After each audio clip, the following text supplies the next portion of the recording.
அனைவருக்கும் அன்பான வணக்கம். இந்த வீடியோவில் நாம் இந்த 2024ஆம் ஆண்டின் குரு வக்ர பயிற்சி பலன்களை பார்க்கலாம். நிகழும் ஸ்ரீ மங்களகரமான குரோதி வருடம் தக்ஷாயன காலம் புரட்டாசி மாதம் 29ஆம் தேதி செவ்வாய்க்கிழமை, அதாவது 15/10/2024 அன்று திரியோதசி திதி, பூரட்டாதி நட்சத்திரம் கூடிய நல்ல நாளில் குரு பகவான் ரிஷபராசியிலேயே வக்ரகதி அடைகின்றார்.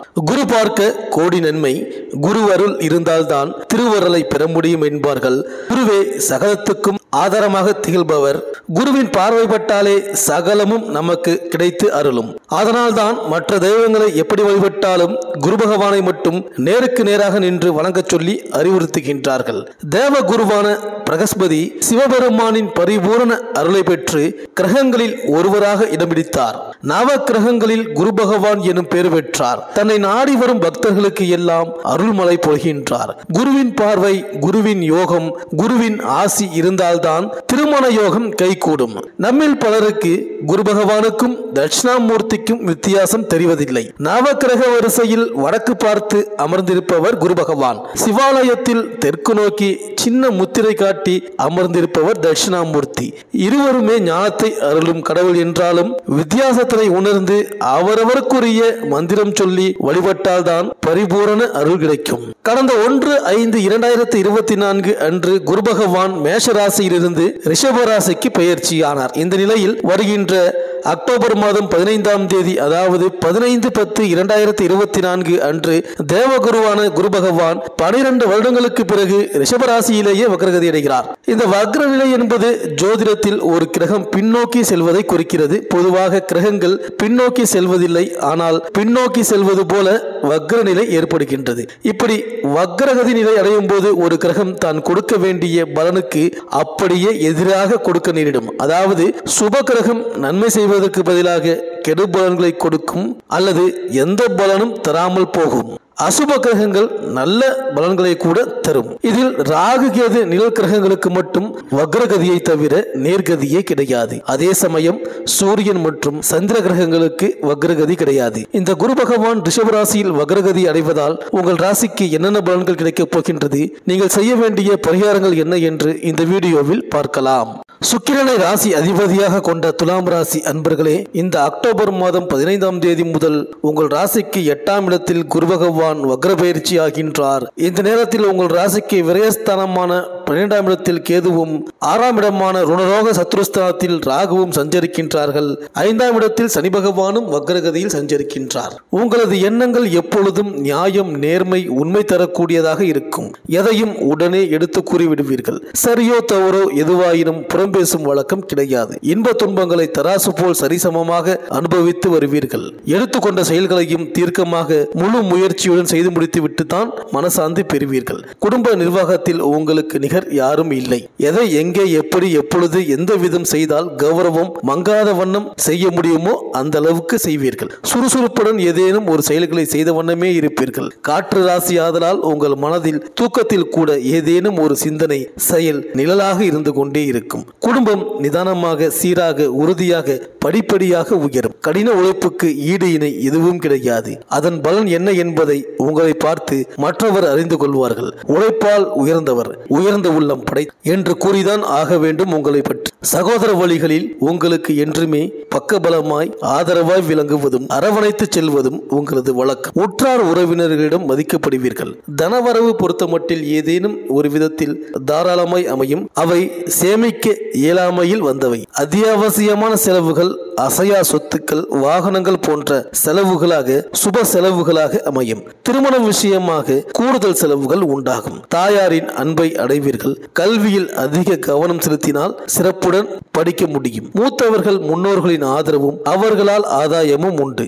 பெற்றோர்களிடத்தில் நீங்கள் காட்டும் மதிப்பு, மரியாதை, அடக்கம் இவற்றின் பலன் நன்மை தரக்கூடிய வகையில் இருப்பதற்கு வியப்பு ஏதும் இல்லை. நண்பர்கள், உடன் பணிபுரியும் பணியாளர்களே உங்களை பற்றி புறம் பேசுவார்கள். அதை அறிந்தும் அறியாதது போல் உங்கள் கடமையை சரிவர செய்து வாருங்கள். உங்கள் உடல் உபாதை, அடிவயிறு, மூட்டுகளில் வலி உண்டாகும். சரியான நேரத்தில் சத்தான உணவு கொள்வது உகந்தது.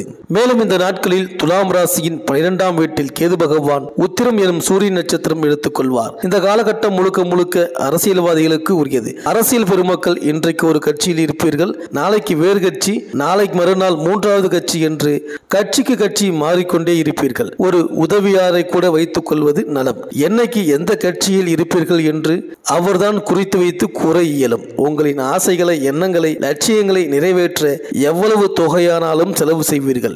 எப்பொழுதும் ஒரு கூட்டம் உங்களை சுற்றி கொண்டே இருக்கும். அவர்களுக்கு செலவு செய்து கட்டுப்படி ஆகாது. இந்த காலகட்டத்தில் துலா ராசியினர் கண்டிப்பாக தேர்தலில் நிற்பீர்கள். அதற்கு இடம் பிடிக்க நிறைய செலவு செய்வீர்கள். இருந்தாலும் வெற்றி பெறுவது சந்தேகம்தான். பணம் விரயம் மட்டும் ஆகும். எனினும் 12இல் அமர்ந்து கேது பகவான் ஜாதகரின் செலவை சற்று கட்டுக்குள் வைத்து விடுவதால் கை காசுக்கு ரொம்ப நஷ்டம் இல்லை. உங்கள் உத்தியோகத்தில் பதவி உயர்வு கண்டிப்பாக வேண்டும் என நிறைய விஷயங்களை செய்வீர்கள். அதில் முக்கால்வாசி ரகசியமானதாக இருக்கும். அதையெல்லாம் பின்பற்றுவீர்கள். உங்கள் மூத்த சகோதரன் சாமியாராக போகிறேன் என்று கிளம்பி விடுவார். சிலர் அரசு நீதிமன்ற தண்டனையை குறைப்பதற்காக நிறைய தில்லாலங்கடி வேலையெல்லாம் செய்வார்கள்.